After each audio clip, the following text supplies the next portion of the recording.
In AFCON, that's one of the tournaments where you see African superstars like Mo Salah get neutralized by some right back who's playing in Botswana. Yep. Yep.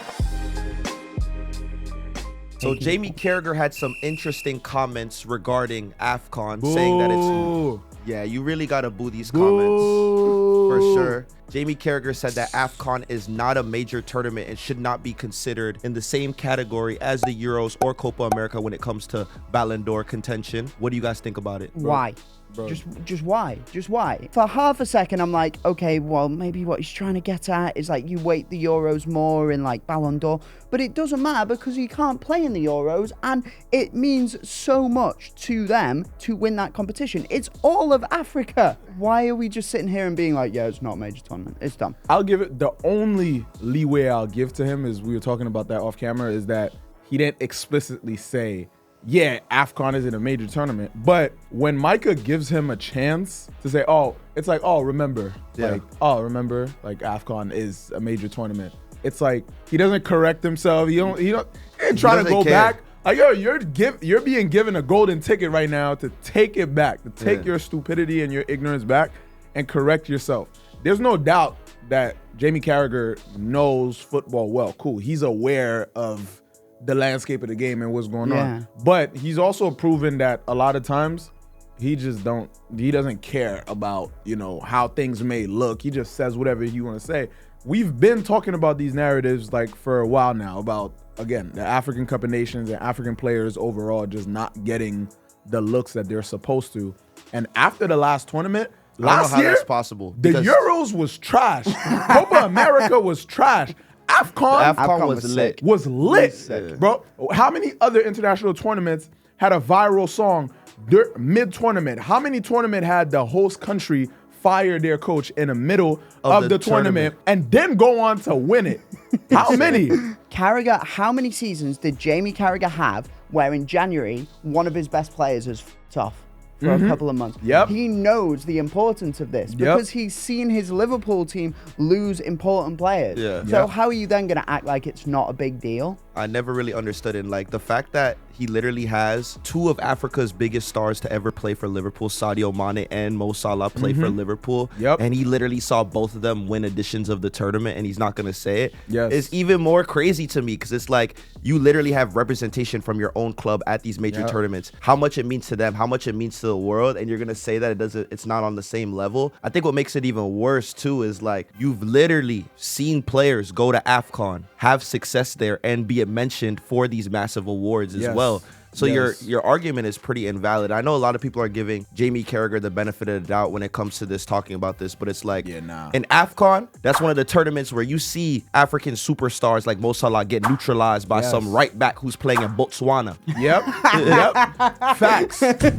Facts. It doesn't happen in the Premier League, right? Because you're used to seeing the absolute elite of football week in, week out. But like it's a similar thing. That's what's fun about the World Cup, right? And I don't want to call AFCON not elite, but do you know what I mean? Like you watch the World Cup and sometimes there's a lad for New Zealand who's locking down Kylian Mbappe for half an hour. And you're like, this is awesome. This is really cool. Think another thing in AFCON. Didn't a ref just blow the final whistle in like the 86th minute? He did it too early. He didn't fancy it anymore. He's like, yeah, I've had a stinker, mate. And but that's the thing though, in a world, in a year where there was a lot of questionable from so many different sports overall, not even just football. A lot of questionable refereeing. AFCON's refereeing, other than like slight moments like that, was stellar. I feel like a lot of times referees get so much criticism, but then when they do a good job, it's like we expect it to just be normal, like it's silence. No, like just as much as we criticize them when they make bad calls, when they do a good job, like we're supposed to be highlighting that too. And that's one of the things we saw in AFCON. Like even the moment of the tournament, we have like Sebastian Haller, who was out of football for a year and a half with cancer, comes back, scores in the final. And this is an elite player. This is not just a bench player in his club for Dortmund. Like this is an elite footballer coming back, and it's a great story. You know what I'm saying? Some of these narratives too are prevalent in AFCON. So you're not like, you have guys like Osimhen, you know, Ademola Lookman. Like these guys are leaving their clubs to play in AFCON. top-level European clubs. Top-class players. World-class players. Also, so it's like, to not call it major, the fact of the matter is, like, I'm not confused by it because I know the undertones that are coming from it. I know the culture that people like Jamie Carragher are from and why they're inspired to say things like that. The backlash is warranted and it's necessary for people to start putting some respect on these competitions. Like, AFCON is a major tournament, point blank, period. If you want just elite television and elite, like, something that's great to watch, that's what AFCON is.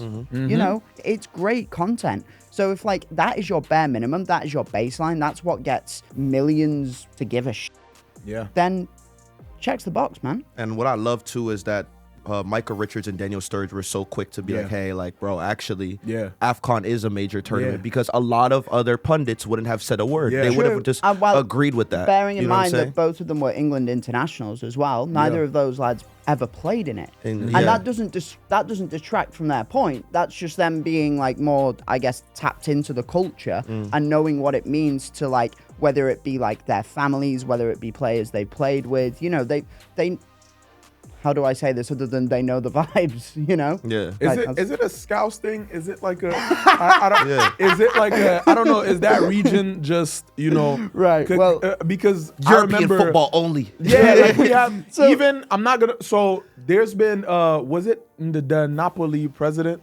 Napoli, who had like an issue with that and saying that they weren't going to sign any African players anymore because they don't want them that's leaving been prevalent. AFCON. It's happened in French clubs as well. Klopp also has, you know, talked about that, and again afterwards everybody said, oh, he was just joking, it was taken out of context. But how many times are we going to hear about it, you know, for us to be like, oh no, they're not joking, like they're dead serious and they don't want to lose some of their African players because they don't value AFCON, because no one's complaining. And again, I know we say that the Euros is in the summertime and the schedule is a bit different.